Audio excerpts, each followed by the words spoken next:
Meeting to order.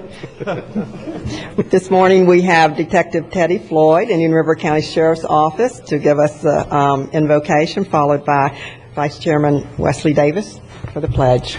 Please stand. Good morning. Good morning. Good morning, Commissioners. Good morning, Teddy. Let us bow our heads. Father, we thank you. We thank you for our commission. We thank you for all of our council members throughout Indian River County, God, and we thank you for our citizens. We ask that you protect us, guide us, keep us out of harm's way, God. We ask that you let us make great decisions, God, subtle decisions, decisions that will enhance our friendship, fellowship, God, and continue to make Indian River County what it is, God, the best county in the world. And we'll be ever so careful to give you the praise. Let us say amen. Amen. Please join me in the pledge. I pledge allegiance to the flag of the United States of America and to the republic for which it stands, one nation under God, indivisible, with liberty and justice for all.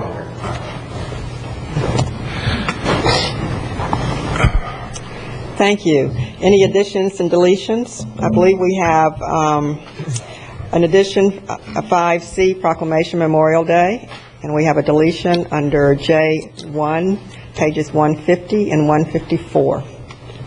Any more? Move to approve as amended. Second. All those in favor? Aye. Passes 5-0. Thank you.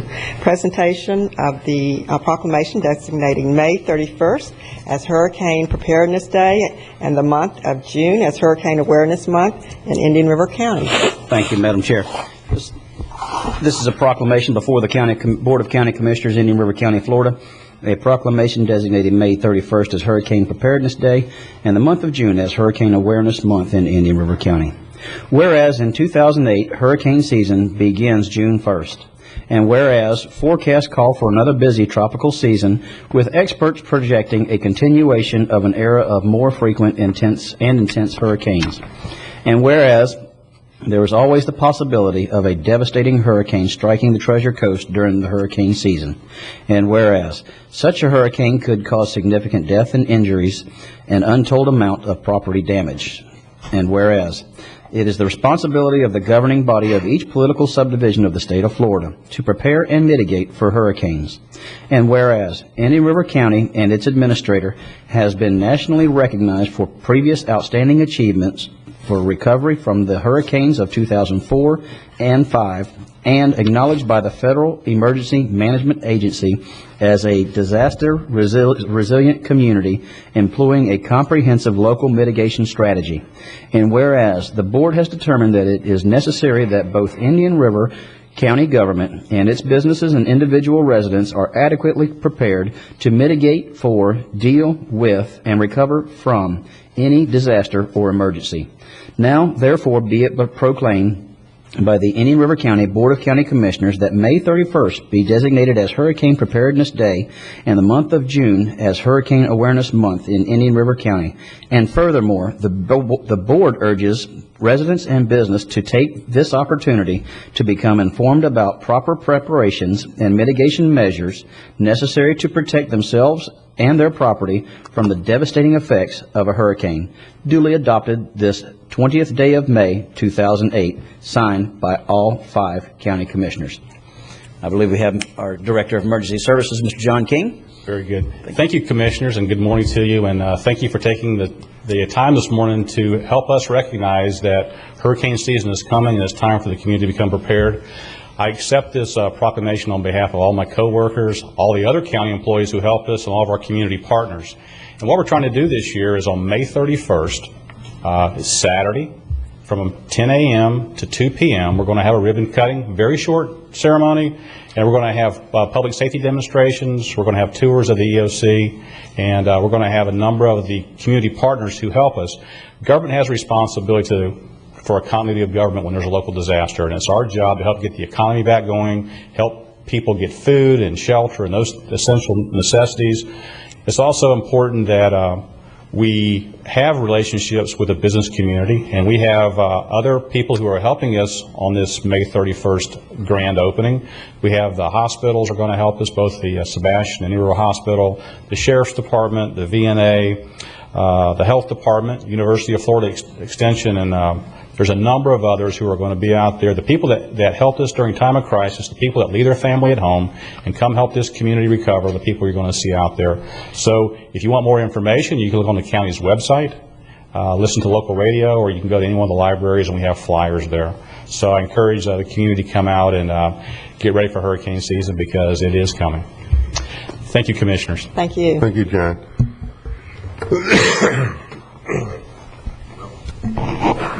Thank you very much. Thank you. Thank you. Chief. Madam Chair. Madam Chair. Let's say so.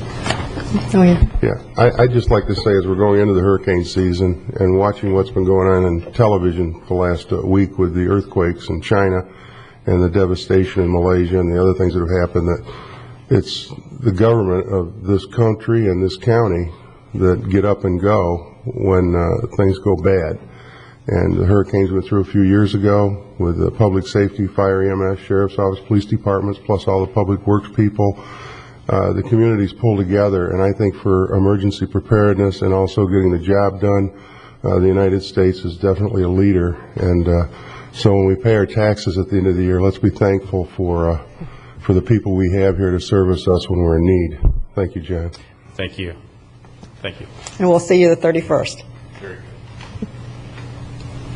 We have Children's Services Advisory Committee presentation. Good morning.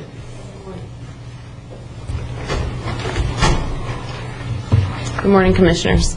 My name is Erin Grawl, and I'm an attorney with the firm of Grawl, Glenn & Grawl out at Terra Plantation. I also serve on the Children's Services Advisory Committee. And we're here before you today to ask that you'd consider a few factors before we move into the budget meetings in July with regard to children's services.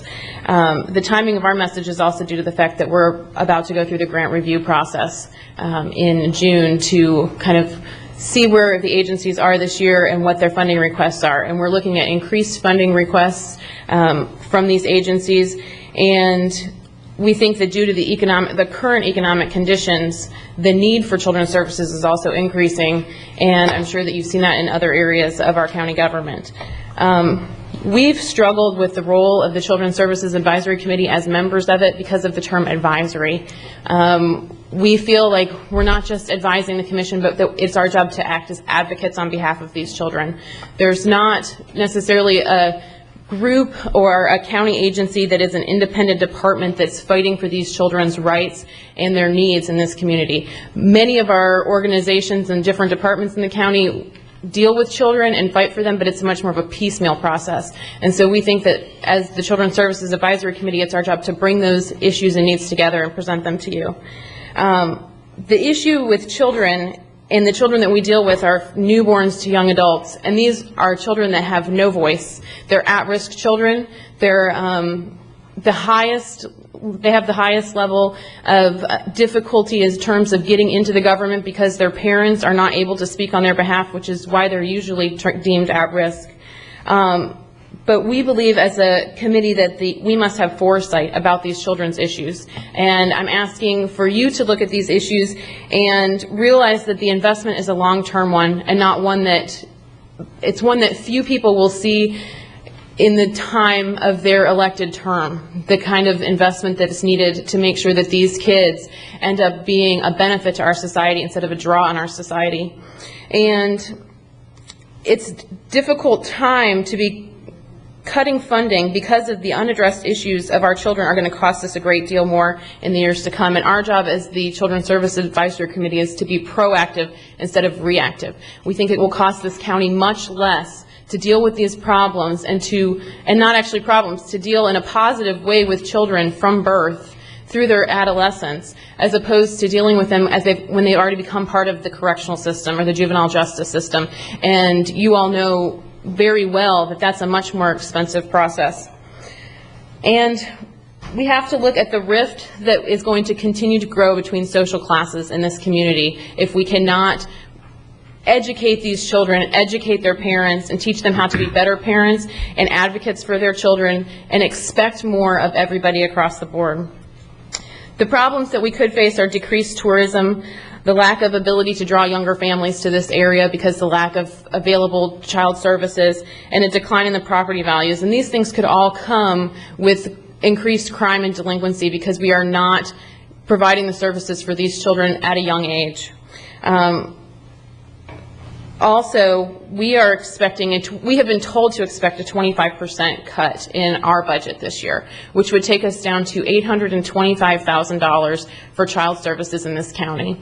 Recently, there was an article in the TC Palm that addressed the fact that St. Lucie County does not provide any funding for their children's services. Well, they don't technically provide any funding through the county commission because they have a taxing district associated with St. Lucie County, and they get nearly $8 million, they get nearly $15 million for child services. And Martin County, which is also usually used to compare to Martin County, receives $7 million through their taxing district for child services. And we're looking at under $1 million this year for the children in this county. And I think that that's going to have a detrimental effect on us long term. Also, it's been presented that the nonprofits in this area have the ability to do private fundraising, and yes, they do, but anyone that has dealt with a nonprofit and looks at them the way that we do very carefully every year when we allocate funding realizes that these nonprofits are stretched to the max.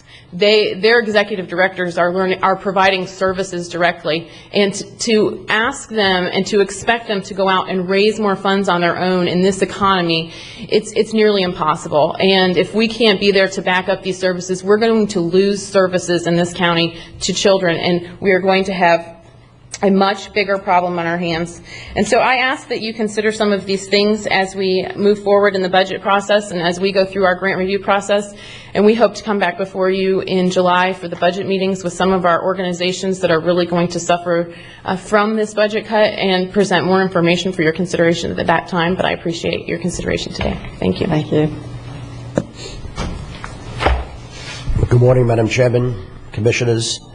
My name is Lou April. I'd like to just present a couple of examples of how the nonprofits have helped us. One of the biggest problems we're having now, and you can see this in the courts, is that delinquency is on the rise. One way of preventing that is to have a prevention program. A couple of examples of prevention programs is a program called Right Choice, where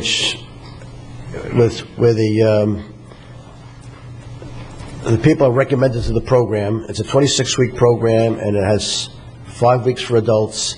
And an example of how the result of that program, there was a single parent family, the mother and 2 boys, and the mother had cancer and passed away, and there was a 20-year-old boy and a 15-year-old boy, and they did not know how to cope with the problem. They had this disaster, they couldn't cope. The 15-year-old went to marijuana and drugs, and the 20-year-old went to the Substance Abuse Council and said, "How can you help me?" And they were able to get him to this 26-week program. They have a licensed mental health counselor. They got him in the program, and 26 weeks later they came back and said, "You saved my life, you put me on the right track." There's another program called Right Choice. Right Choice is in the school system. It affects the middle school children. They learn to make the proper decisions and right choices in life. There was another example of a single family parent. His wife had passed away and he had 2 young daughters, and he was trying to cope and how does a father take care of 2 young girls, and they belonged to this life skills program, and they came home and told the father things they were learning, and he was so happy that there was somebody else out there helping him, giving them the skills that he wasn't doing. And they came back to the Substance Abuse Council and thanked us for providing these skills. Another program is Prevent, where high school students go out and make presentations addressed mainly to older teenagers on the things they should not be doing, not taking drugs, not smoking tobacco and things like that. We had one situation where a young man came to the council and said, "You got to help me. If you don't help me, I'm going to die." He was a cocaine addict. There are no treatment centers in Indian River County. The council tried to get him into a treatment center. All the treatment centers that are state funded were full. They were able to call up the Florida Recovery in St. Lucie County and got him a scholarship. He spent 6 months in that recovery system, came back and said, "You saved my life." By cutting these programs, these things are not going to happen anymore. So I really hope you can reconsider and evaluate the budget, and knowing that the cut will be a disaster to the nonprofits. Thank you very much. Thank you. Madam Chair, as the liaison to the Children's Service Advisory Committee, they are working very hard in this tough budget time to try to satisfy the requests that come in. Every year, we get requests for more funding than dollars are available, and this year it's probably going to almost be double.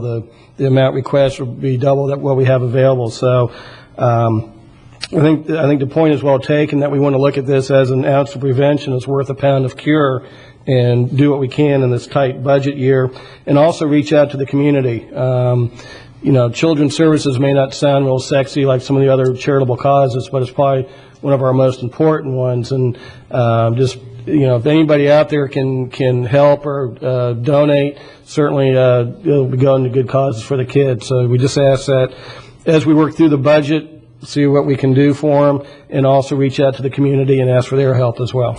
Thank you. As we go through tough budget times, that this might not be the only year. It might be several years. We have services such as children's services, mental health. All those are doubly impacted during these hard times. So we will certainly sharpen our pencil and do the very best we can. Thank you for coming this morning. We have the veterans. Dr. Stanley, would you please come forward?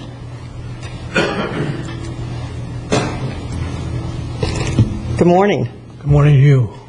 We have a proclamation designated May the 26th, 2008 as Memorial Day. Whereas Memorial Day was first observed on May 30th, 1868, when flowers were placed on the graves of Union and Confederate soldiers at Arlington National Cemetery. And whereas on Memorial Day we pause collectively for a moment of reverence, reflecting on the heroics of those who answered when called by their country to bear arms and protect and preserve the ideals of democracy. And whereas Memorial Day is a cherished tradition in our nation, and its observance helps us appreciate our history, our values, and our responsibilities by reminding us that freedom is not free. And whereas the Veterans Council of Indian River County, consisting of over 20 veteran organizations representing over 18,000 veterans residing in the county, is holding Memorial Day services at Veterans Memorial Island Sanctuary on Monday, May the 26th, 2008. Now therefore be it proclaimed by the Board of County Commissioners of Indian River County, Florida, that May 26, 2008 be designated as Memorial Day, and the Board urges all the residents to attend Memorial Day services at Veterans Memorial Island Sanctuary at 10 o'clock on Monday, May the 26th, signed by all 5 county commissioners. And it's a wonderful service if you've never attended, in a beautiful place. Thank you very much. I'd like to introduce Vice President Dr. Michael Weiss. Yes. And I'll be very brief. I want to thank the County Council Commission for always supporting us in all the things that we're involved in. And as you indicated, on behalf of all the veterans, we appreciate all you do for the veterans, particularly the transportation component, where we meet with so many veterans. We'll have reserved seating for you as always. The program will be a little different. It's going to be guarding gold families. And as far as the Gold Star families, some of you that are a little more mature can help the younger people to remember what we did during the Second World War. We put blue stars in a window for people that were serving. Over 16 million people in the Second World War. If that gold star became wounded or killed, it actually became a gold star. And that's what we're going to recognize those families, because we think about Memorial Day always in the end of May, but maybe some other times during the year. But these families think about their gold star every day of their lives. The program will start at first call will be to get on the island at 9:30. We're going to try to encourage people to bring chairs, because we have enough chairs, but we'll have reserved seating for you. And I think it'll be a type of program that everyone will be proud of. We look forward to it, and we thank you for your continuous support. Thank you. Do you want a picture? I see you have your camera. Come up and we'll have a picture. Come on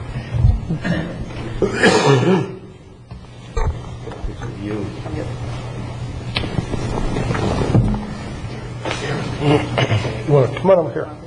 Look at your picture. I'm not a great photographer. You got a very nice camera. I'm sure we'll be able to.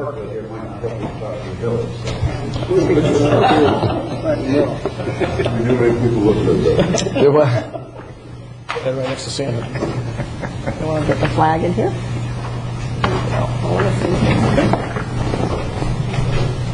See you Monday.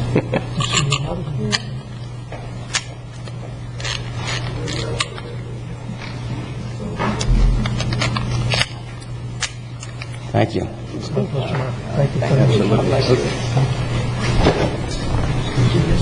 Thank you, Dr. Stanley. Thank you.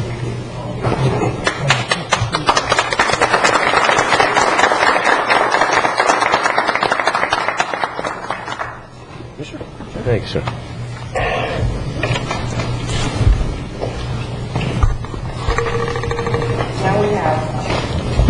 Keep Indian River County Beautiful and Indian River County Solid Waste Disposal District Presentation, Clean Sweeps Challenge. Good morning. Good morning to you all, and again, thank you very much for your time. On behalf of Himanshu Mehta, he is sick and has been fighting a cold, so I'm sorry that he's not here this morning. We do, however, have our Vice President with us, Todd Westover, and one of our board members, Teddy Floyd. It's an honor to recognize Madam Chair Bowden, Commissioner Flesher, and Commissioner O'Brien for their participation in the Clean Sweeps Challenge that was held on April 26th. And these commissioners have proven to our citizens that they're committed to providing a cleaner, healthier environment for us all. You've also shown us that you take pride in your community by going and joining others and removing debris from our streets, parks, waterways, and neighborhoods. And although Commissioner Davis and Commissioner Wheeler had prior engagements, your dedication to providing a better quality of life for residents has been shown in the past. Lucky for you, we need someone to dress up like our mascot this Friday, and I heard you're available. There you go. You don't even need the uniform. No, actually, yeah. No, I'm going to South Carolina. My nephew is coming out of Marine on Friday. And Congratulations. So I'm looking forward to that and will not be in town. Oh, Gary, you have to pull double duty. I hope you've got a good excuse. I do. I'm leaving Wednesday night.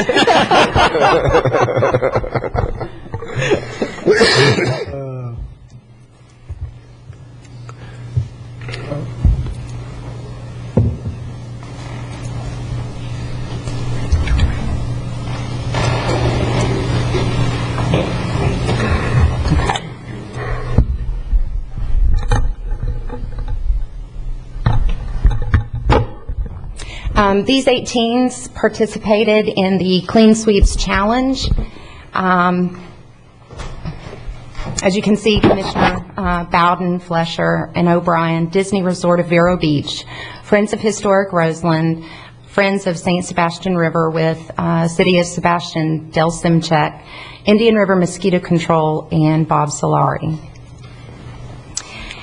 And Team Bowden, thank you for improving the wildlife habitat and preserving the water quality at the Oslo boat ramp. Your team collected more than 2 tons of litter and debris. You came across some interesting items, took a canoe ride to clean up the river, and you had a gentleman there playing jazz music. And with all due respect to the other commissioners, I'd like to be on Team Bowden next year. I also understand there was a prize drawing, and Beef O'Brady's passed out coupons, and Publix donated some food. And I was sure that no one from your team would come to Hobart Park for a hot dog cookout afterwards, so thank you for coming. And Team Unity was headed by Commissioner Joe Flesher, and thank you, Commissioner Flesher, for taking an active role in the community by cleaning up an illegal dump site in Gifford, collecting 18.5 tons of debris. Your leadership united a diverse group of volunteers who worked together and rid an area plagued with dangerous debris. And by including our youth in the cleanup, you helped establish stewards for our future generations. You also use this as an opportunity to promote recycling while encouraging others to take pride in keeping their community's environment clean. And thank you, Commissioner O'Brien, for providing volunteers to help clean an abandoned home in the Vero Highlands. Beachland Cleaning Services provided cleaning supplies for the interior.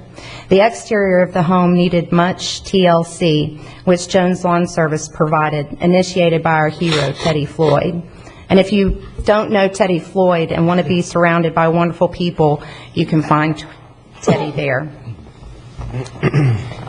And with the majority of the waste being yard trimmings and debris, Team O'Brien weighed in at 5.5 tons.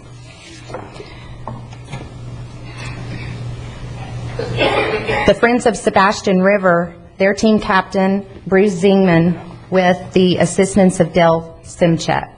Their team cleaned along the Indian River Drive in Sebastian, and not only did they remove more than 2,000 cigarette butts from our waterway along the river, their collection of cigarette butts has made it possible for CURB to receive a grant through our national affiliate, Keep America Beautiful. And we're going to receive 1,000 pocket ashtrays and $1,000. And a lot of thanks goes to Friends of Sebastian River for that. Let's see. Team Clean 2008, headed by Bob Solari. They successfully disposed of household items found at an illegal dump site in Gifford. This team disposed of construction debris also. They collected 2 tons of waste. In addition to collecting tires, this team showed their determination for a cleaner environment by removing chunks of concrete from the property. Mosquito Control, the Iron Men. This was a 2-man team that collected 3.75 tons from our spoil islands. And beyond the Clean Sweeps Challenge, Rodney Robertson is always cleaning the islands and the river. And he makes sure that all items that he collects, whether it's glass, plastic, or aluminum, he makes sure that they're all recycled. They also work throughout the community collecting tires because they're prime breeding grounds for mosquitoes. Friends of Historic Roseland. This team recovered the most unusual item, a stuffed moose and a baby moose. But more importantly, Friends of Historic Roseland continues to carry on a legacy rich in character.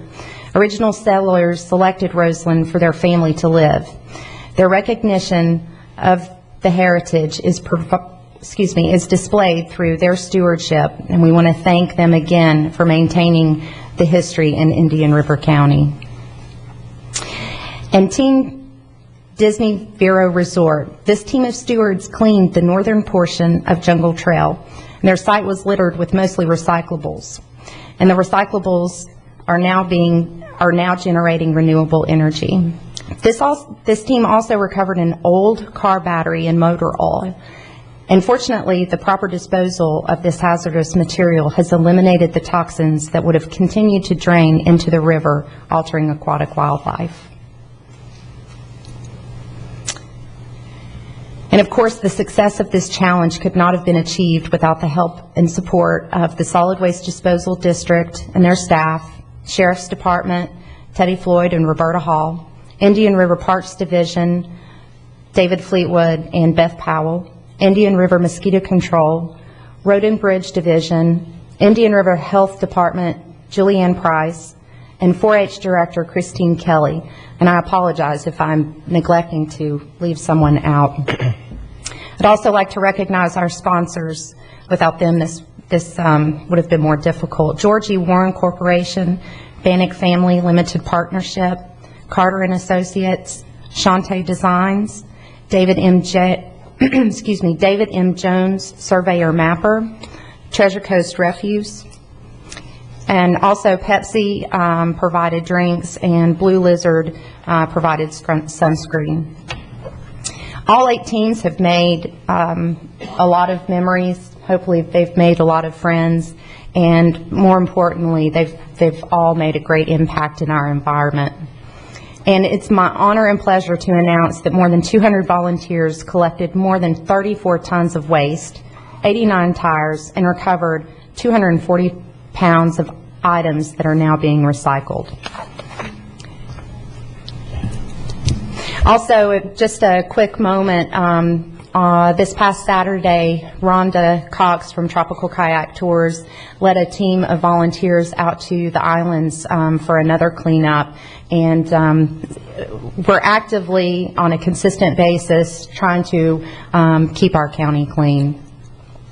And we hope that you'll join us for the Great American Cleanup award ceremony that's going to be held Saturday, May 31st at Friendship Park.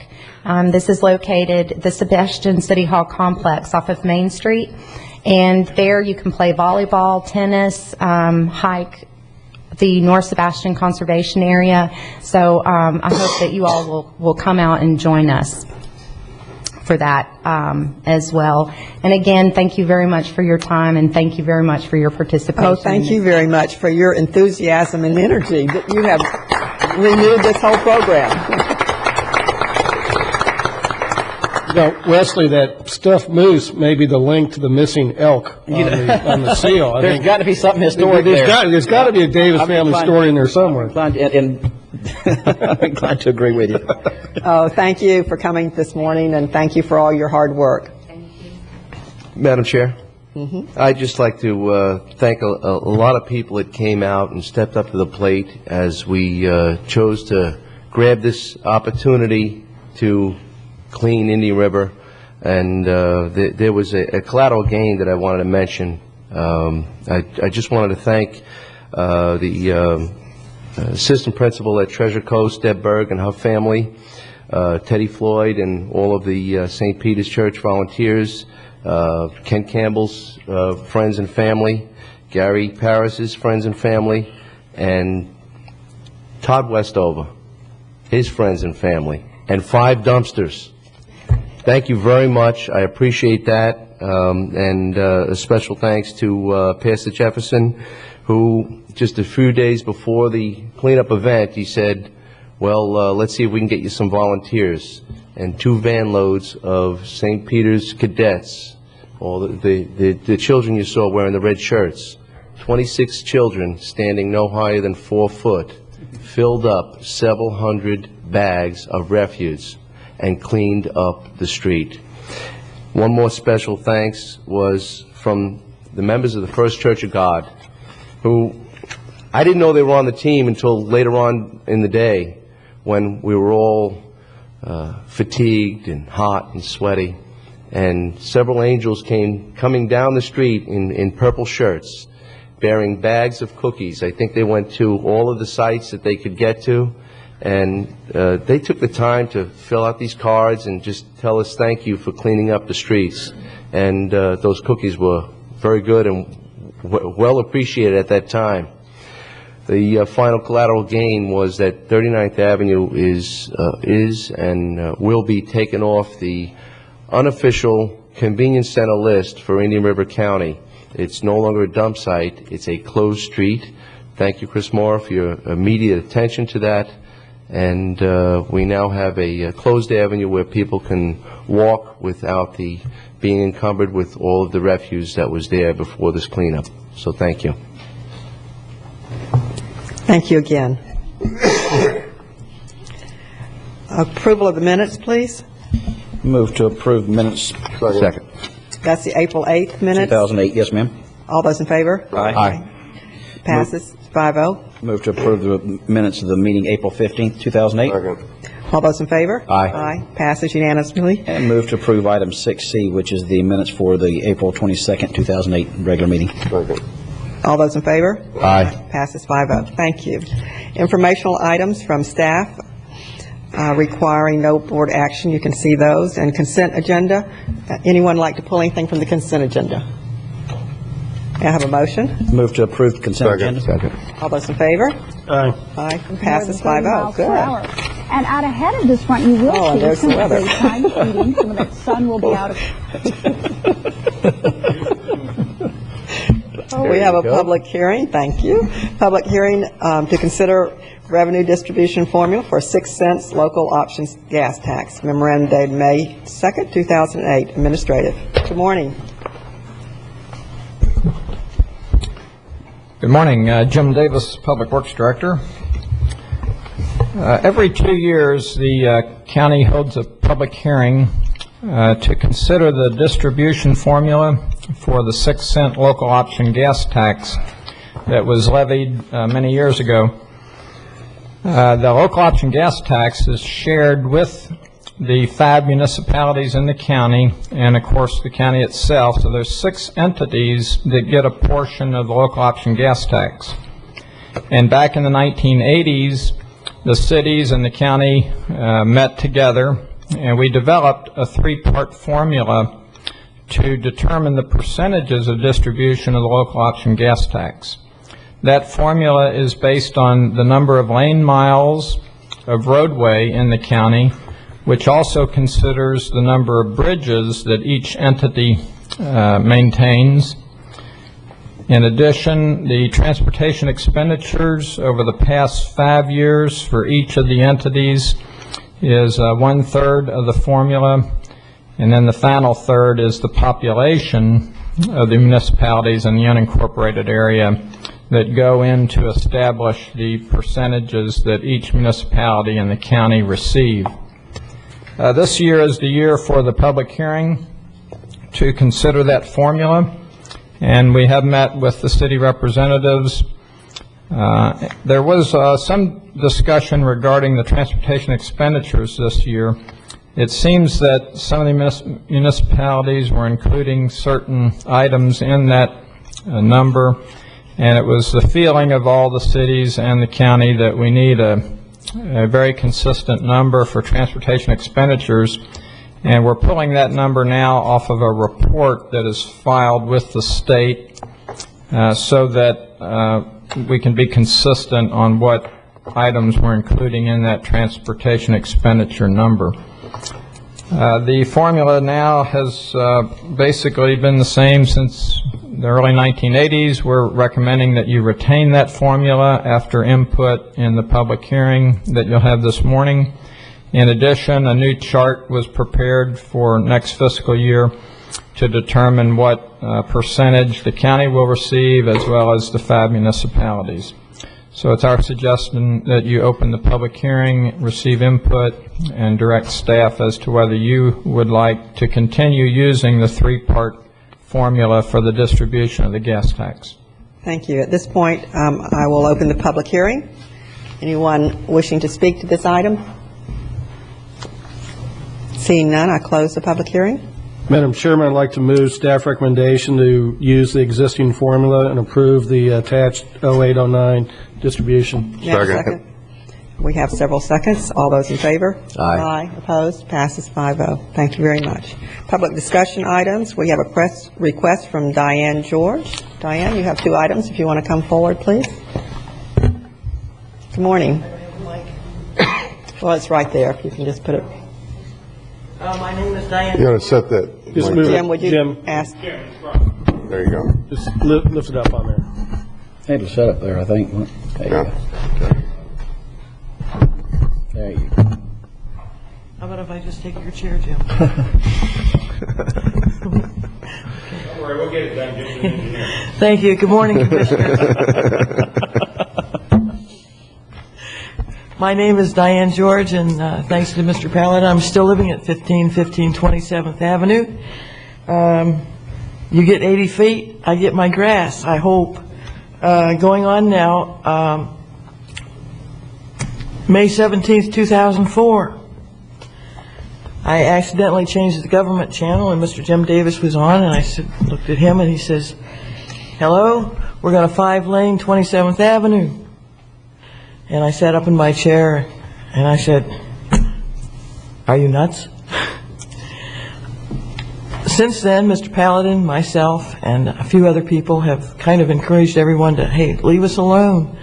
And on May 17th of 2004, I was also thinking about the Szechuan Palace restaurant. And I went over to Mr. Ralph Sexton. I said, "How do you feel about your restaurant?" He said, "I'd like to keep it."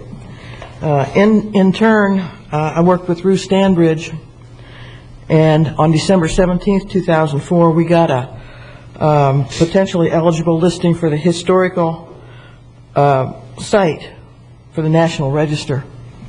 And on that, it says it's not only the building, but it's to maintain the integrity of the site. A few days ago, I got to thinking about this because of the oak trees on 43rd Avenue, that there's a law about taking them down, and I'm reading in the paper that, whoops, they got taken down. So I started looking into 43rd Avenue Szechuan Restaurant, drove by Mr. Baird, and I said, Mr. Baird, how many feet away from that restaurant is that curb going to be on 43rd Avenue? He said, I don't know. And then I asked Mr. Jim Davis the same thing. How many feet from the road is the Szechuan Palace restaurant going to be? He says, I don't know. Went over to the county building here and met some nice people.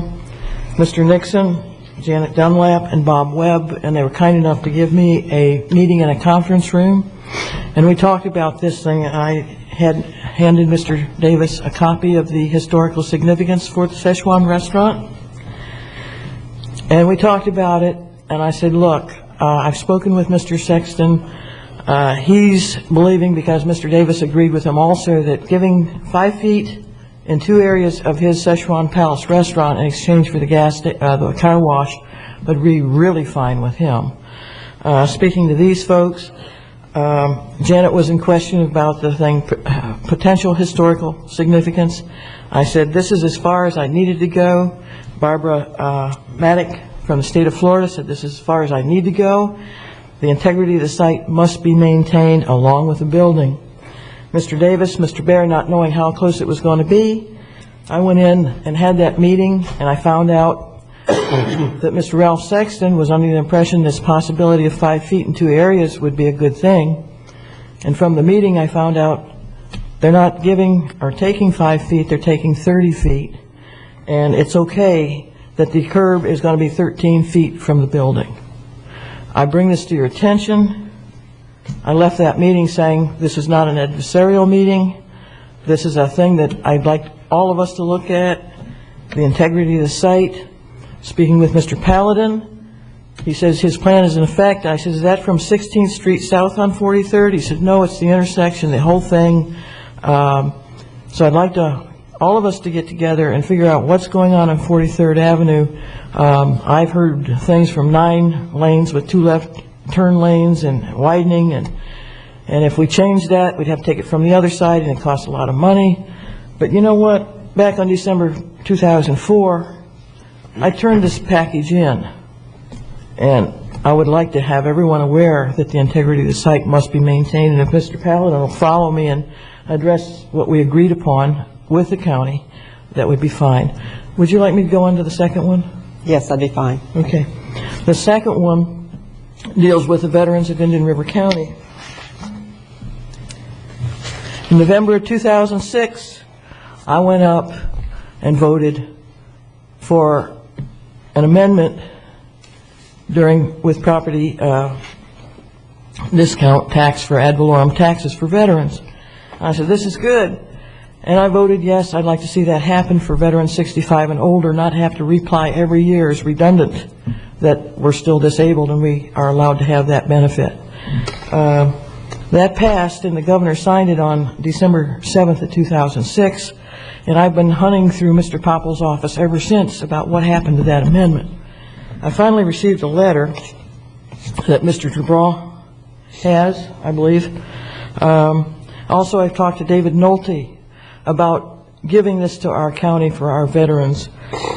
This was passed by the governor, as I understand it from the property office, that if you vote today to approve this for our county, it won't take effect until 2009. That would make it just about I'd be 65 and be able to fall under that. So it would be a kind thing for you to do to help all the veterans 65 and older not to have to reapply every year redundant. Mr. Nolte, talking with him, he didn't have a problem with it. Mr. Brawl, he said he'd look into it. And this morning I present this to you. It said, the annual waiver may be implemented by the county which you reside, but must be approved by a majority vote of the commission. And I would certainly ask you to do that for the veterans as soon as possible, because anytime you do it from now on, it wouldn't take effect until 2009 anyway. Thank you very much. And I have to tell you, this room is beautiful from where we came from. Thank you. Thank you very much. Madam Chair? Yes. I guess we kind of probably need some consensus to have staff bring something forward to us to look at for the, so that the veterans don't have to reapply. Our attorney, yeah, will. If you'd like a vote, I'll be more than happy to make that. I second it. I don't think there's any need for a vote right now. There was a constitutional amendment. It allows a veteran age 65 or older who's either partially or totally permanently disabled to get a discount in proportion to the percentage of their disability if they own homestead property and if the disability was combat related, if the veteran was a resident of the state at the time of entering service and honorably discharged. There is a requirement for an application to the property appraiser to establish those facts, and the constitutional amendment allowed the legislature to pass laws with respect to that, and the statute that Mrs. George was referring to allows the county, at the request of the property appraiser and by a majority vote of the board, to waive the requirement for an annual application after the original application is made and granted. I called Mr. Nolte's office yesterday. He's out of state right now, but as Ms. George said, this waiver of an annual application would not go into effect until January 1st of next year, so it's not time sensitive critically. I've alerted the property appraiser that we should get either an oral request from Mr. Nolte at a meeting or a letter of some kind, and upon receipt of that, you can make a vote to waive the annual application. And that's what I recommend at this time, to hold off, because the statute does require the whole process to be initiated by Mr. Nolte's request. And Madam Chair, Mr. Collins, did you put that in writing to him or just through the phone call? Well, I called his deputy yesterday because he was out of state, but I'd be happy to put it in writing. I don't know if we need board action for that, but just I'll ask him to please start the initiation process if you'd like, and that way we've got it memorialized in writing. Yeah, good. Good job, Thank you. Diane. Thank you for coming. Thank you. Yes, if you want to. Morning. Joseph Paladin, Chairman of the Growth Awareness Committee. And I'll make a quick comment on 43rd and 27th because I was mentioned. A couple years ago, 27th and 43rd Avenue were basically questionable as to whether or not the design would be acceptable and what we could bring forward to have it designed and built. So members of my Growth Awareness Committee and myself worked on a design along with staff. And Bill Beardsley, one of my members, and myself went out in the neighborhood for several nights in a row, called on all the neighbors, came up with a design everybody would agree to. We brought it forward. Now, that's a matter of record. The letter's on file. And basically, it did consist of widening 27th and 43rd Avenue in an 80-foot area, which we owned all the right-of-way in that 80-foot area at the time. So it would not require taking people's homes or taking people's front yards away more than what we already had bought in the past. So the neighbors came together and accepted that. Now, there were some areas and some intersections where we had bought 100-foot or better. So there are some deviations from that in areas where we needed U-turns and left turn lanes. But that's all a matter of record, too. So it's on record, and staff would like to review it sometime in the near future. I'd be happy to sit down with them, but it's all on record. So I just wanted to reiterate what Ms. Diane George said. Thank you very much. Thank you. Next, we have Mr. Grafani. Good morning. Good morning, Commission. I came to talk about my tax dollars, but more specifically how they're spent, and more specifically the transfer station, the privatization thereof. I most certainly am opposed to that. Apparently there's some effort on your part to reduce your budgets. It's too bad you and your predecessors didn't think about this 30-odd years ago when I first moved to town. I'm sure that Vero Beach, though people don't know it today, the recent comers don't know, but Vero Beach would have been a much nicer place today. Having said that, I'm opposed to the private. By the way, my name is Joseph Gafanti, and I pay taxes to Indian River County. You have my address on the letter that I had to fill out to speak before you, It's a public document. Anybody needs my address and my phone number I put there. It's generous of me. Am I under a time restriction here? No 3 minute? Okay, well, I'm not going to be long anyway. I'm opposed to this, the privatization. I'm opposed to it because I find it unfair that you people would take advantage of rank and file. And here I offer a disclaimer. I use 3 of the 5 transfer stations. I recycle. I was at one time a member of the United Auto Workers, and I realize that there's union people involved here, but this has nothing to do with it. And also that over the years I've talked to these people, and because of my congenial nature, but nothing that I have to say this morning has anything to do with those conversations. I find it offensive that, now I'll get to the point, I find it offensive that you would take advantage of these people to salvage your lack of ability to handle my tax dollars in the public's affairs in a fair and equitable manner. And for you to cause these people to lose their jobs possibly, and most certainly their health benefits that the county affords them these days. I don't think it's a reasonable approach to adjusting your budget. I went through the numbers, but they don't really matter. The bottom line is that these people are going to be put out of, somebody's talking and it's very annoying. Could you ask them to be quiet? Thank you. Appreciate that. I find that these people are going to lose their benefits. And what's going to happen is that if they have a health problem, which probably sometimes we all do, they're going to go to the hospital and go appear as in an indigent fashion, and then the taxpayers are going to pick up the bill anyway.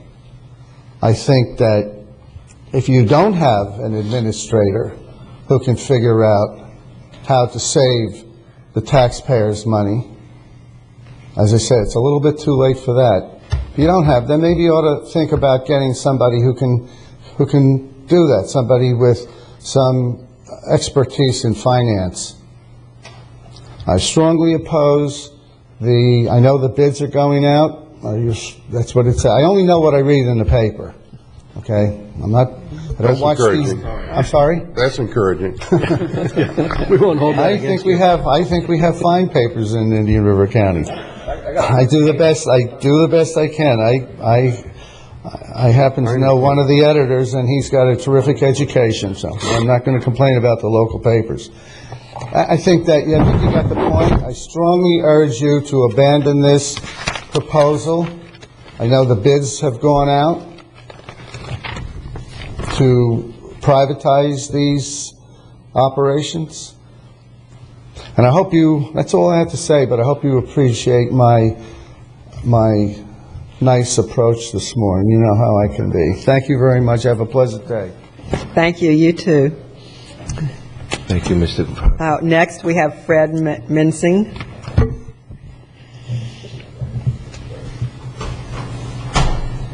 Good morning.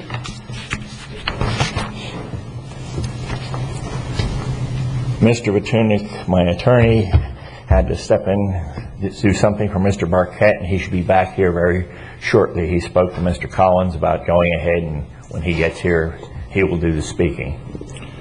So you want me to go ahead and Yes. have someone else? Okay, we'll come back to you then. That's okay. Okay, we have Timothy. Are you here? Scat. Good morning. Your turn. Morning, Commissioners. Morning. My name is Tim Scannell, and you're all getting the same thing I'm going to read to you, passed around here. I've been working with Commissioner Davis for the last months to try and by the way, thank you very much for your time and help in that regard, to try and get road that I live on maintained properly. And in accordance with the work that's being done, for other county residents out in Fellsmere where I live. I live out in at 255 87th Street in Fellsmere, and my purpose before the commission this morning is to request Indian River County to enter into an amendment to intergovernmental agreement similar to the 3 amendments already existing to provide 87th Street west of County Road 512 with periodic road grader service to maintain the roadway. By way of background, I'm a full-time resident of Indian River County since I completed construction of my home in July 2007. I've been a property owner and taxpayer in the county since March of 2004. Immediately upon the purchase of my property, the tax classification of the property was raised by the county from agricultural to residential taxation. This resulted in a huge increase in revenue to the county, which has continued to this day. Presently, the property owners of the 18 tracts of land along 87th Street, west of County Road 512, provide the county with approximately $61,000 of revenue per year. Since 2004, we have collectively paid approximately $250,000 to the county and received essentially no services. During this period, we have been observing the county providing road grader service to a large number of roadways near us. These roadways are provided this service under an agreement between the county and Fellsmere Water Management District dated September 10, 1975, and 3 amendments adding additional roadways dated July 21, 97, November 16, 99, June 5, 2003. We are formally requesting equal treatment from the county. According to county documents, the cost of road grader service is approximately $2,000 to $3,000 per year per mile. As we have approximately 1 mile of roadway to grade, we believe the cost to the county is a tiny fraction of the revenue collected. Our taxes have been spent to maintain other roadways, and it's time to return the benefit to the revenue source. As another rainy season approaches, we request your prompt action, and thank you very much. Thank you. Madam Chair? Yes. Yeah, Madam Chair, this is an ongoing situation that, and Mr. Scannell's situation is kind of unique compared to the rest of the residents, I would say, that are out there.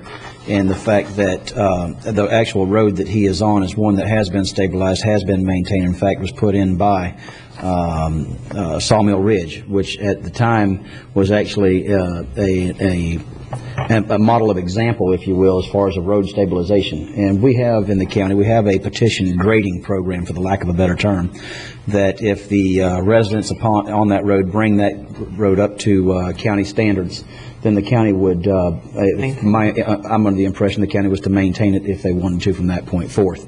And I believe these roads, in particular the ones that are off of the County Road 512, which is to the west of Park Lateral on the western bound, well, used to be the western boundaries of Fellsmere,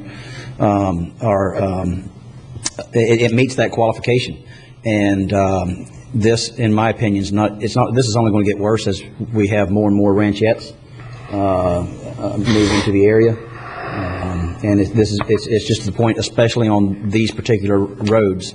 I believe that I can't defend it from the county's position as far as why we're not maintaining these roads whenever they've already been brought up to a specification and stabilized. Maybe we can have something come back from administration. Do you have anything, Mr. Zito? We could look at it, Madam Chair. Generally speaking, our approach has been to, as you mentioned, bring up the road to county standards, have the cooperation of the homeowners along the road, which is not as consistent as you might expect whenever we delve into these issues. We very rarely have a unified consensus of the homeowners, but essentially our approach is to bring the county road up to county standards so it's appropriate for dedication and acceptance, and that normally requires some right-of-way dedication and its involved process, but we could certainly examine 87th Street under those standards and bring something back to you. What it would take. Jim, if you could, do you have any pictures of the roads at all by chance, just to give kind of an idea if the commissioners wanted to go out and look at what we're talking about?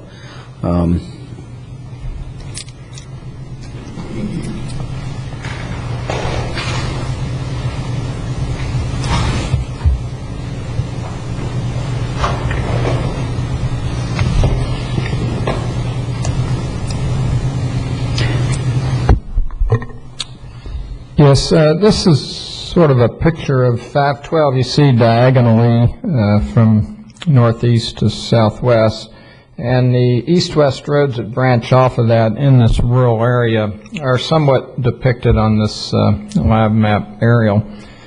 But there are many, many miles of roads in the county that are not maintained by the county, particularly in this Fellsmere rural area.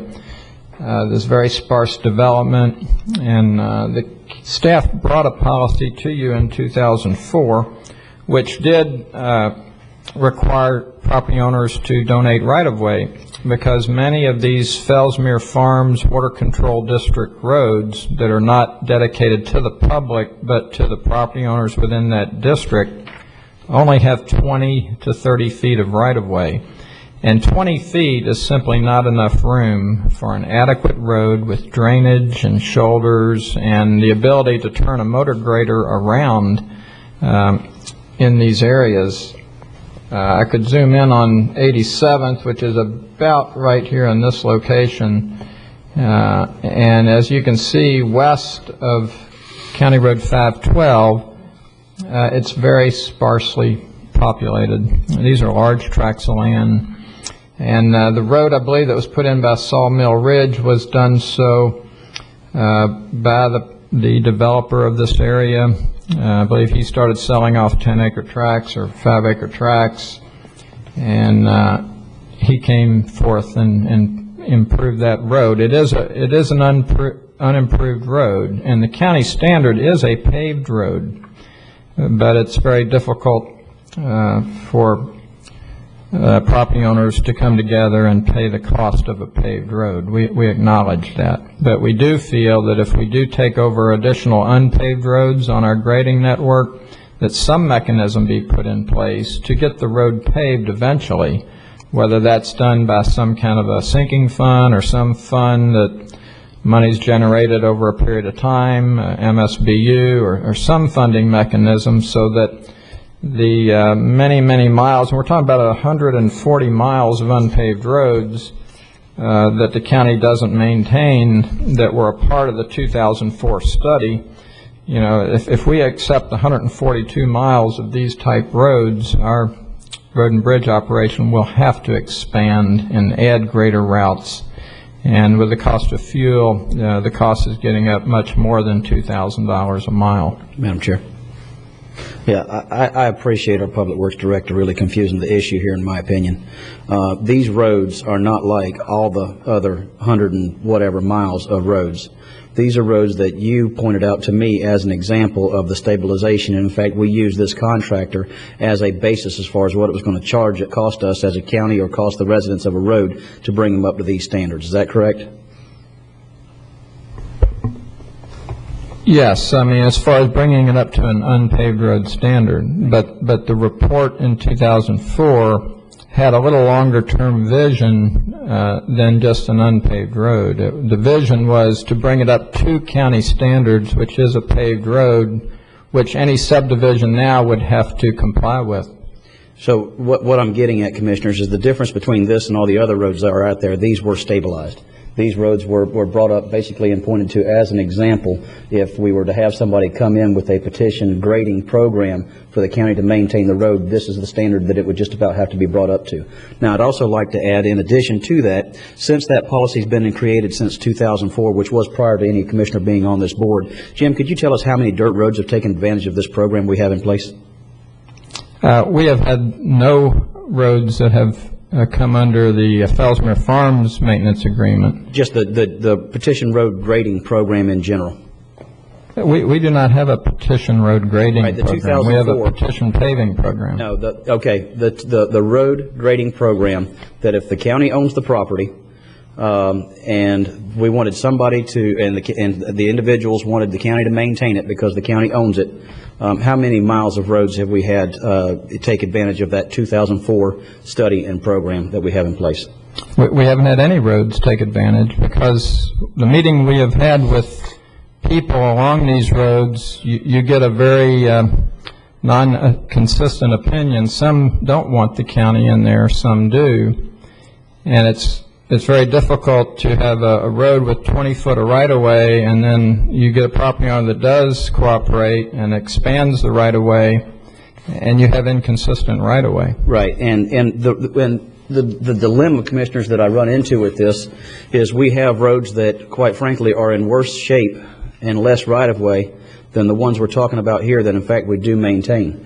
And it's a standard that I can't defend whenever I have individuals come and ask me the question why.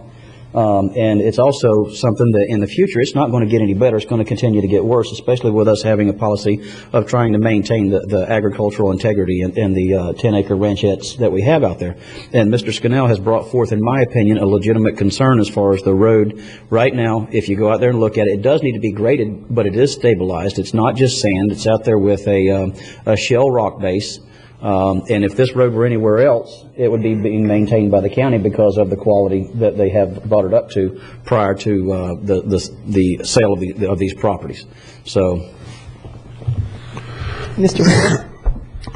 Jim, I'm going by memory, but it seems like back in the 80s, early 90s, we talked about not expanding the grading program, and because of the cost.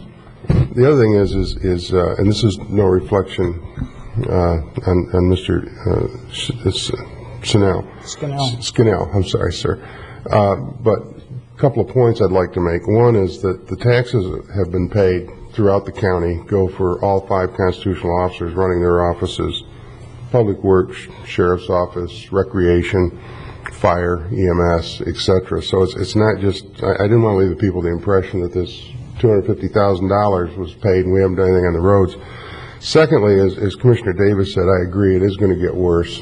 And that's one of the problems we have in government is people move into an area. You can buy property cheaper on a dirt road with no water and no sewer than you can on a paved road with water and sewer. And the taxes are lower, and there's a reason for that. Because those amenities were in there to provide a service for the people buying those lots.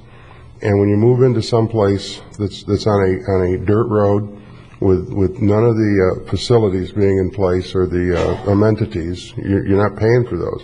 And then and we're going to have more of it too as we grow as a county. But then you have individuals coming in and wanting to be added and increasing the cost of operation without paying the tax and without paying for the cost of these amenities up front.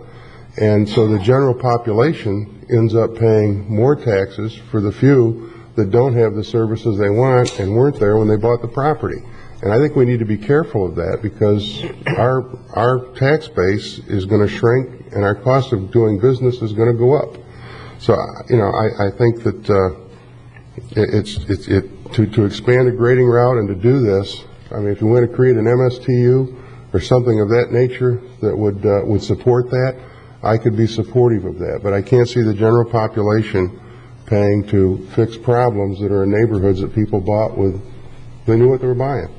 Madam Chair, the one difference that separates this from the rest of them is, in fact, the developer did put in improved roads. And so I understand what you're saying on surface, but this is not like the rest of the roads out in Vero Lake Estates. And so I kind of wish everybody would have had the opportunity to look at them. And still very well made, because obviously we're not going to make a decision here today. But Jim, approximately, do you remember off the top of your head about how much it cost for about a mile of a road like what we're talking about here? Because we actually got some numbers from Sawmill Ridge, and those numbers escaped me. The roads in the 2004 study were classified, and the lower volume roads, which were less than 50 annual average daily traffic, were $37 a lineal foot. And that's the foot now. Would you say that these would be about in that price range? Yes, sir, I would. And there is, if we have 100% consent of all the property owners down through there, and the traffic count on the road is very low, such as 50 ADT, then the road can be a stabilized road, such as that. And so, Commissioners, we're talking about $40 a square foot that was already put in. So this is not your typical road in the unincorporated area of Indian River County outside of Fellsmere. And that's where Mr. Scannell came forward, and that's I mean, I've had several individuals, believe me, want me to maintain their road or the county to take care of it. But this is a different situation. $40 a lineal foot, that's expensive. And it was put in by the developer, and it's basically, in my opinion, it has met our requirements as far as what I would call county specs. Now, I'm not an engineer, and I didn't go out there and take core samples and compaction samples and do the traffic count and all that kind of stuff. But we're to the point right now, we've got the road on to the left and to the right that, in my opinion, fits our actual 2004 plan that we have in place close enough that it should be put on our maintenance map. That's the way I see it. And of course, I'm only one here, and hence that's the reason why I asked Mr. Scannell to please come down and state his case before the board here, because those fees have already been paid, in my opinion, before he bought it, or it was added to the cost of whenever he bought it for the road maintenance. Well, we could, at this point, because we have no backup material and we're, cold on this, but we can ask our administrator to look into this if you want to and bring it back, or you can bring it back under your matters. But I thank you for coming forward. And Can I say one additional yes. thing?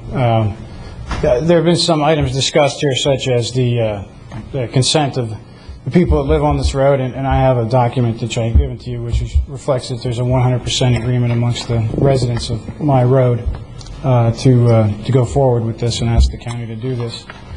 Secondly, there's widths of right-of-way and whatnot that have been mentioned, and none of those are an issue with my road. They're just a total distraction to the issue. Exactly. I don't have a 20-foot right-of-way. It's not a problem with my road. I'm not asking to do something that the county doesn't provide to thousands of other people, and frankly, I don't understand how anyone can maintain the position that I can pay taxes to grade other people's roads out there, which are in lesser shape than my road is, and I don't get the same equivalent level of service from the county. I just don't understand how anyone could justify that. The latest intergovernmental agreement that was signed was in 2003, which was 10 months before I bought my property. So what expectation should I have had of the county's behavior when I bought my property? They agreed to maintain a road which was a much lesser road just 10 months before I purchased my property. I don't believe that there are any issues that stand in the way other than inertia. The road is a good road. It's $1 million road. It's however many dollars per foot road, and it's being allowed to deteriorate, and I'm paying taxes to grade other people's roads, and that's just not right. I'm asking the commission to realize that fact. Was the road on the grading program prior to 2004, Jim? You're talking about 87th Street, the road in question? Yes. No, it has never been graded by the county. What's the right-of-way of that road now? Is that the 60-foot right-of-way? It's close. I'm not sure. I believe when, is it the Circle Z Ranch that owned all that property? I believe when they sold the parcels off, they made a provision for a wider right-of-way than the typical Fellsmere Farms 20 or 30-foot right-of-way. So it may be 60 feet, I don't know, but still we'd have to turn a grader around at the end of the road, and I'm not sure there's a cul-de-sac large enough to turn the grader around. A couple other questions. How long is the road and how many people live on the road? I'm just curious. The road is approximately a mile long, and there are currently 2 houses on the road. And what's the cost, do you know the cost of grading per mile, or?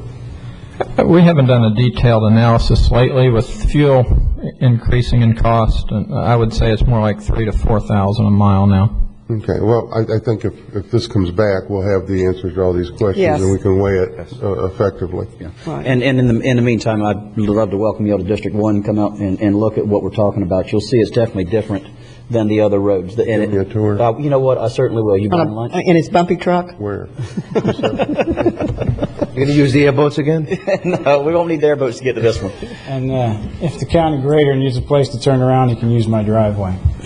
And in addition to that, in order to get a certificate of occupancy for these houses, we have to be able to get an emergency vehicle down there to turn around and come back. A grader is a little bit longer than an emergency vehicle, but not by much when you talk about a fire truck. So all these obstacles, I think, quite frankly, can be overcome. And Commissioners, I'm really to the point I cannot defend the position of the county on this road, and that's why I brought it before you. Okay, we'll need to have a complete update on this backup material. Thank you for coming, and we'll see you again probably. Thank you, Mr. Snell. Okay, so Where we are right now is now basically we've got enough information now. We're going to have ask our county administrator to bring something back, and in the meantime let the other commissioners have the opportunity to see what we're talking about firsthand. And unfortunately it does move slow, but that's where we are with it right now. Okay. Okay. This is the first step. Thank you. Thank you. Okay, now I see Mr. Vatunek is here. Would you like to come forward again, Fred?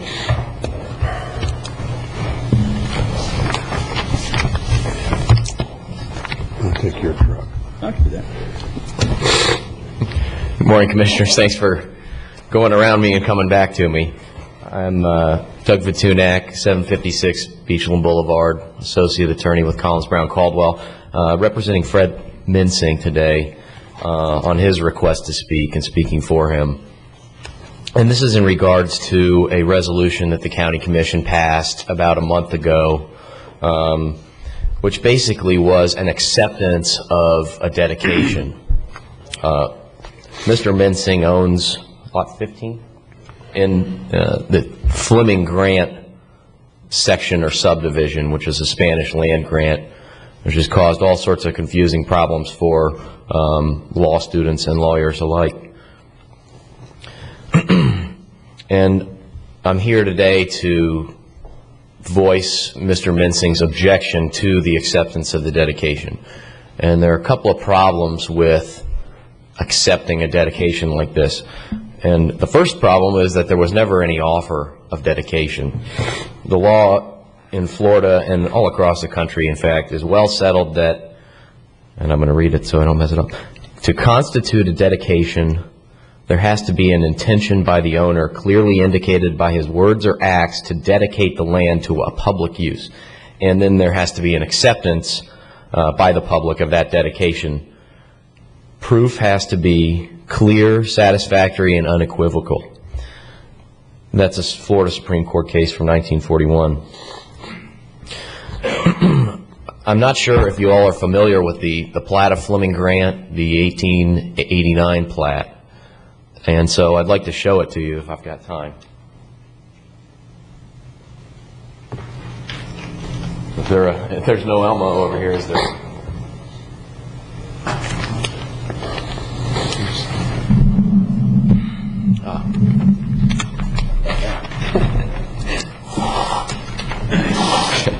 We didn't need to surprise you. Yes. I think the Elmo is probably a better way to present than PowerPoint.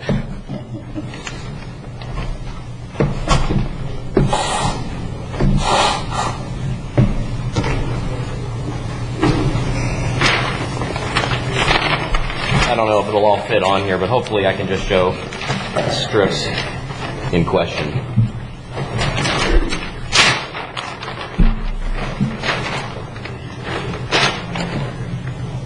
Right. Mr. Minsing's lot is here. That's 15. And these are approximately 60-foot wide strips.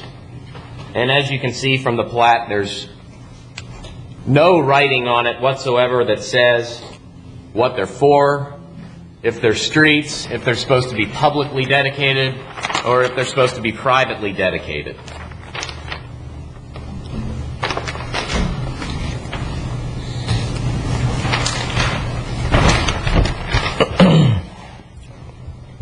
In the Supreme Court case I started off with, there was a plat that showed a 30-foot strip, and the plat didn't say what it was for, what the intention of this, the dedicator, was in drawing that on the plat. The court looks into parole evidence when that is the case as to what the intention of the dedicator, the grantor, was when he subdivided the land and platted it. In this case, there is no parole evidence.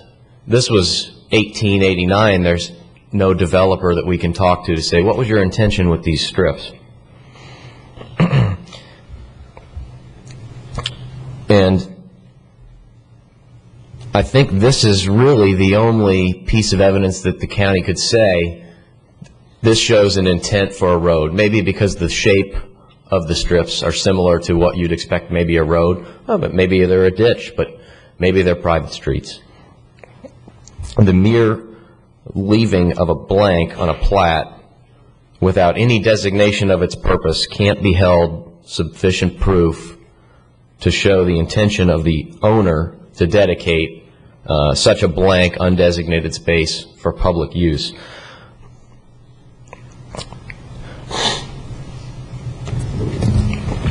And Mr. Mensing has fenced this area in. There's actually a building there. Dedications, even if there was an offer here, they can be revoked or they can expire.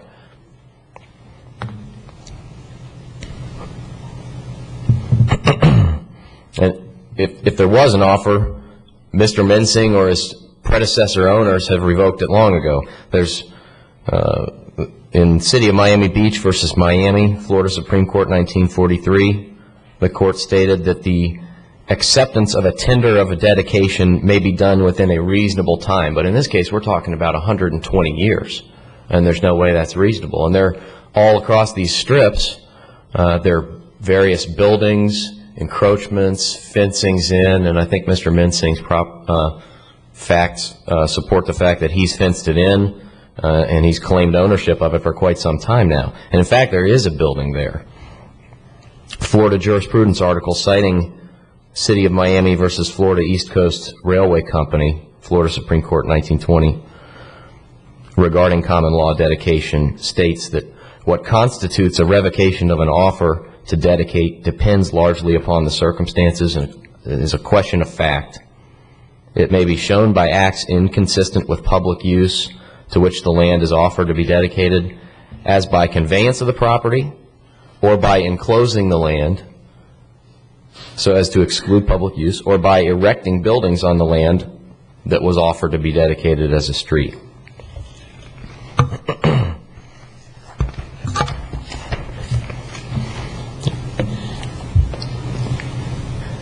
City of Dallas versus Leak, Texas Appellate Court, held that where an unmarked strip appeared on a plat, it was error for the lower court to find that it must have been a street publicly dedicated. Instead, the rule was that a dedication is in the nature of a donation of one's land to the public without consideration or payment, and therefore is never presumed, but must be manifested either by a declaration or an act which evinces the clearest intention on the part of the dedicator to set aside and appropriate a certain part of his land for public use. This court, the Dallas court, sure, it's an out-of-state jurisdiction, but they actually cite a Florida Supreme Court case, Earl versus McCarty, for the proposition that the depiction of a vacant strip of land in a subdivision plat is not sufficient to show a dedication. And there's one more point I'd like to make, and it's that if this were to go to be challenged at court in a declaratory judgment action or something, it's the county's burden to prove and validate the dedication, the offer, and the acceptance, and the fact that there were no revocations or withdrawals or staleness of that offer in the 120 years that's passed. And I note that this matter has been before courts several times for several different things. Mr. Keary, who brought the resolution to the attention of the council, who is a neighboring property owner to Mr. Mensing, brought it under some sort of an action for mandamus, ordering the sheriff, trying to get the sheriff to open up Mr. Mensing's fenced-in area of this 60-foot strip. Mr. Mensing has brought it before the court for adverse possession. Both have been had been inadequately pled for the courts to do anything about it. And I think that it would be a bad idea for the county to get in the middle of this, which is really what this is a dispute between private property owners and neighbors. And unless you've got evidence that I don't have about an offer to dedicate this to public use, I would assume that these strips of land were either made for potential canals in the future, potential plats in the future that show possibly a street, possibly a canal, something like that, but that never happened. And because it never happened, maybe originally there were a private easement over that, and since then the abutting lot owners owned to the middle of the street, and since then Mr. Mensing has fenced this in and used it as his own property for more than the 7-year statute of limitations on trespass or adverse possession, and possibly even to 21 years for easement by prescription. And if Mr. Mensing has anything to add. Madam Chair, Mr. Collins? I don't disagree with anything that Mr. Vatunik said about the law. I think the question is the facts. And I think the main objection he's raising is, was there a clear intent to dedicate? Dedication can be implied by acts, and the question may be, was the act of depicting these 60-foot strips on the 1888 plat evidence of the intent? And he was kind enough to send me a copy of that case yesterday afternoon, but I haven't had time to look at it or the other cases that may follow it. I do note that it's a 1941 case, and the laws with respect to platting and reversionary interests in streets were not really put on the books by the legislature until 30 years after that. There also may be some good public policy reasons to say that this law either should not be followed or that the legislative intent changed after this case. The public policy would be really to avoid these kind of neighborhood disputes and make available for the use of all the lot owners who live in that area free and unimpeded access to that strip of land to get to their adjoining lots. What I'd like to do is take under advisement the cases that Mr. Vatunik has referred to me, do some research on them, and perhaps come back to you at the next meeting with a little more informed discussion. I think that would be good. Yeah. Thank you very much. We won't file anything until we've heard back from you. Okay. Thank you. Thank you for your time. And if there's anything you need to add, maybe the council will. Okay. At this point, I think a conference with Mr. Collins is in order. Okay. Thank you. Thank you, council. Thank you. Moving right along, departmental matters, we have community development consideration to approve an interlocal management agreement with St. John's Water Management District for North Sebastian Conservation Area Addition, aka Roseland Satellite Field Track, LAAC site. Good morning. Good morning, Madam Chairman. For the record, I'm Roland DeBlois, Chief of Environmental Planning with the county. I do have a brief PowerPoint presentation. This does have to do with a property referred to as the North Sebastian Conservation Area Addition. This is a property, first of all, just a location map. This property is approximately 134 acres. It's located west of and contiguous to the county-owned North Sebastian Conservation Area. The county's ownership currently is about 407 acres, and this 134 acres is proposed as an addition, an extension of that existing conservation area. And as you can see in the aerial, it's also north of and contiguous to the Sebastian Municipal Airport. Just a closer view, the property consists of approximately 109 acres of upland pine flatwoods. It contains about 25 acres of interspersed wetlands. And although the property does not have traditional scrub jay habitat, oak scrub, it does have scrub jay territory from the surrounding lands and usage. There's actually a documented nesting pair of scrub jays on the property. This is a acquisition that's been approved for acquisition by the St. Johns River Water Management District, a governing board for the district to acquire the property. It was approved for purchase on February 12th with certain contingencies. St. John's Water Management District is acquiring the property without county contribution towards acquisition costs. The purchase price is $7 million, adjusted based on final acreage. One of the contingencies for the district to follow through on the purchase is for the county to agree to manage the property as an extension of the existing North Sebastian Conservation Area. In exchange for the county's agreement to manage it, if the county does agree, the county would receive 33% undivided title interest in the property. This did go before the county's Land Acquisition Advisory Committee on March 12th, and there was discussion on it, and there was the actual vote was 8-7 to recommend approval of the agreement to include in the title a conservation easement or a neutral third party such as the Indian River Land Trust. And so, the essence of that was there was a discussion and concern as whether there should be yet a third party involved to ensure that the property would be in conservation in perpetuity.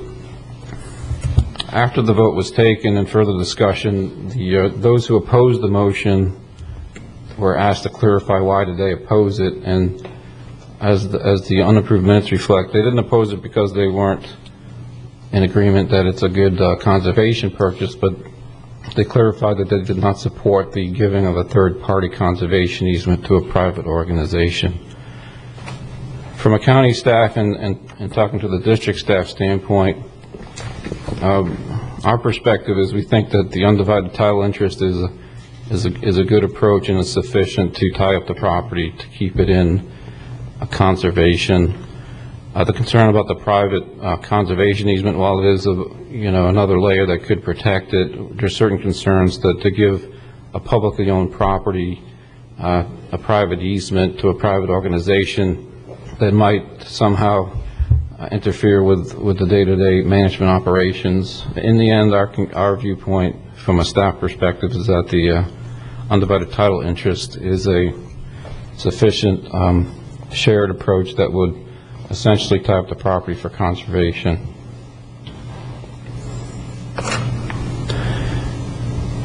What is before you today is actually related to this is a intergovernmental management agreement that would ratify the arrangement and commit the county to the management. In the staff report, there's some reference to certain aspects of the agreement. I won't go into great detail, but some of the main points is within a year after closing, if we proceed with this, the county would update and revise its management plan for the conservation, the bigger North Sebastian Conservation Area, to include this property, which would be approved by this board and by the district governing board. There's also aspects to it. We also are working with the city of Sebastian and also the county through its habitat conservation plan for scrub jay habitat in the North County. This would allow the county and the city to incorporate any scrub jay habitat management or mitigation into that overall habitat plan. And the district has agreed to a kind of a 50% share between the local governments and the district on that scrub jay management credit. As far as management costs, from a staff perspective, the main cost would be probably the fencing, security fencing, the northwest and northeast boundaries of this property back up against residences, and there's a probability there might be a need for fencing in those areas. So that's, from a staff perspective, one of the main costs. Other than that, we envision it would be an extension of the existing North Sebastian Conservation Area, which, as you know, was recently improved. So it would be mostly an extension of trails into this area. The district has agreed to assist in certain land management activities such as fire management, and if the city of Sebastian works with us and there is some scrub jay mitigation credit, we're looking to the city to also add to the assist in the management costs, as the city would benefit from that mitigation. Overall, we think this is a very significant property from an environmental perspective. It has important resources. It's contiguous to an already managed piece. It's within a corridor of connection between Scrub Jay, between the bigger Sebastian River Preserve State Park and the North Sebastian Conservation Area. This is an important kind of link between those properties. So we support the purchase, and we recommend that the board approve the intergovernmental management agreement and authorize the chairman to execute it on behalf of the county. Any questions of staff? Okay. I do want to say we do have Mr. Ray Bunton, who's the director of the Division of Land Acquisition for the district here, if there's any questions. All right. Any questions of him? I'll take a motion then. Discussion. I'll move staff recommendation. Second. Any discussion? All those in favor? Aye. Opposed? Thank you. Thank you for coming this morning. Appreciate it. Thank you. Utility Service, 27th Drive Petition Water Service, Indian River County Project Number UCP 2906, Resolution IV, which is for final assessment.